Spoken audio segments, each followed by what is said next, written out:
इसी कंडीशन में एक चीज बनता है जिसे हम लोग कहते हैं कंजंक्शन और ऑपोजिशन।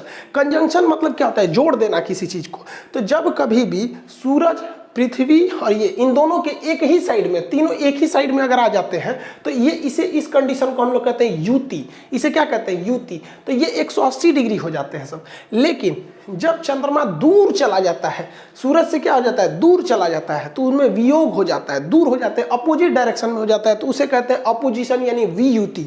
तो कंसेप्ट देखिएगा, एक कंफ्यूजन नहीं हो जाएगा। चाहे वो इस साइड हो, चाहे चंद्रमा सूरज की साइड हो जाए, तो क्या है, युति है, यानी डायरेक्शन थोड़ा सा करीब आ गया, युति है, तब भी 180 डिग्री का एंगल बनेगा, तीनों एक सीध में है। और अगर चंद्रमा दूर चला जाए यानी अपोजिट चला जाए तो वो अपोजिशन हो जाएगा। उस कंडीशन में भी 180 डिग्री का ही एंगल बनता है, इसमें 180 डिग्री का होता है। तो युति और वियुति इन दोनों कंडीशन में चंद्रमा, पृथ्वी और सूर्य तीनों एक डायरेक्शन में हो जाते हैं और 180 डिग्री का एंगल बनता है। लेकिन युति में चंद्रमा सूर्य की ओर होता है और वियुति में सूर्य से दूसरी ओर होता है। देखिए, हमारे पृथ्वी पर 71% पानी है। इन पानी को चंद्रमा और पृथ्वी, सूर्य अपने गुरुत्वाकर्षण से खींचते हैं, जिस वजह से समुद्र में लहरें उत्पन्न होती हैं। समुद्र में क्या होती है, लहर उत्पन्न होती है, जिन्हें हम लोग ज्वार भाटा कहते हैं, इंग्लिश में टाइड एंड ईव कहते हैं। तो पृथ्वी खींच रही है, चंद्रमा और पृथ्वी मिलकर क्या कर रहे हैं, खींच रहे हैं सब हमारे पृथ्वी के पानी को। तो इस खिंचाव को ही हम कहते हैं ज्वार भाटा। समुद्र में इन ज्वार भाटा के उत्पन्न करने में सूर्य और पृथ्वी, इन सूर्य और चंद्रमा, इनके खिंचाव बल यानी गुरुत्वाकर्षण बहुत महत्वपूर्ण भूमिका निभाता है। अब हम आपसे क्वेश्चन पूछते हैं, आप बताइए कि कंजंक्शन में तगड़ा खींचेगा या ऑपोजिशन में तगड़ा खींचेगा, बहुत तेज किस में खींचेगा, बहुत भयानक पावर से किस में खींचेगा? आप वीडियो रोक के कमेंट कर सकते हैं। देखिए, आप समझिए, यहाँ पर जिस डायरेक्शन में, इधर से देखिए, अगर जिस डायरेक्शन में चंद्रमा खींचने की कोशिश कर रहा है उसी डायरेक्शन में सूरज भी खींचने की कोशिश कर रहा है पृथ्वी के पानी को, समुद्र के पानी को। अब लोटा में से नहीं ना खींच पाएगा, लोटा में पानी कितना रहता है, कहेंगे सर लोटा में ज्वार भाटा नहीं आता, लोटा में कहाँ से आएगा, एरिया ज़्यादा रहना चाहिए ना, समुद्र का पूरा खुला एरिया है, खींच लेता है, तो पानी में ज्वार भाटा आ जाते हैं सब। तो जब कभी भी कंजंक्शन यानी युति की स्थिति होती है तो समुद्र में भयानक लहरें उत्पन्न होती हैं, बहुत जबरदस्त लहर उत्पन्न होती है। समझ में आ गया कि नहीं आ गया?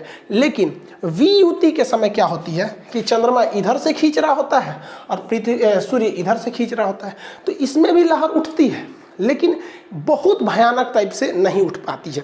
तो सबसे हाई जो होता है उसे हम लोग कहते हैं स्प्रिंग टाइड।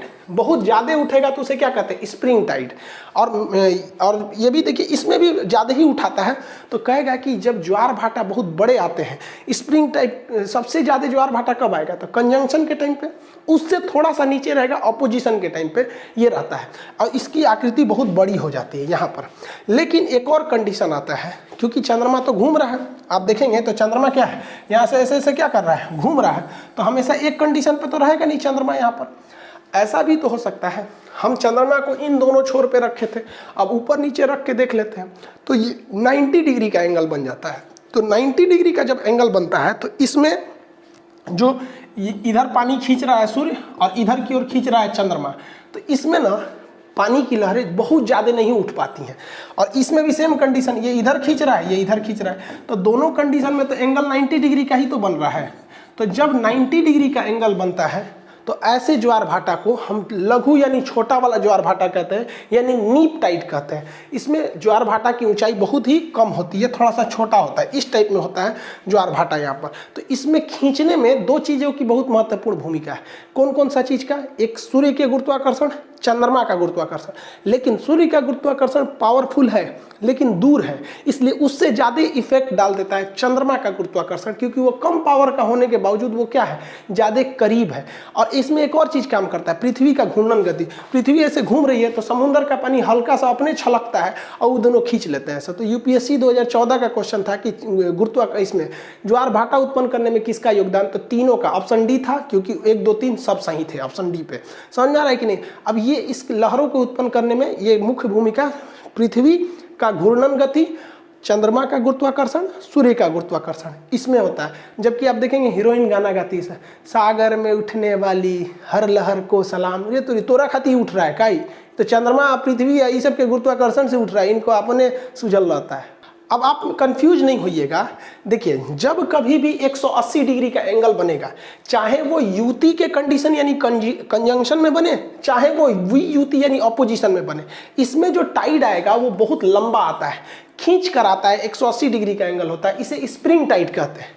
और जब कभी भी एंगल 90 डिग्री का बने, चाहे वो ऊपर की ओर से बने या नीचे की ओर से बने, तो जब 90 डिग्री का होता है तो उसे को कहते हैं हम छोटा ज्वार भाटा, लघु ज्वार, जिन्हें हम नीप टाइड कहते हैं। तो या ऐसा कंफ्यूजन में मत होइएगा, कुछ कहता है कि इसमें बड़का आएगा इसमें छोटका आएगा। भाई ये दोनों कंडीशन में बड़का आएगा, इन दोनों कंडीशन में छोटका आता है। समझ में आ रहा है कि नहीं आ रहा है ये सब चीज।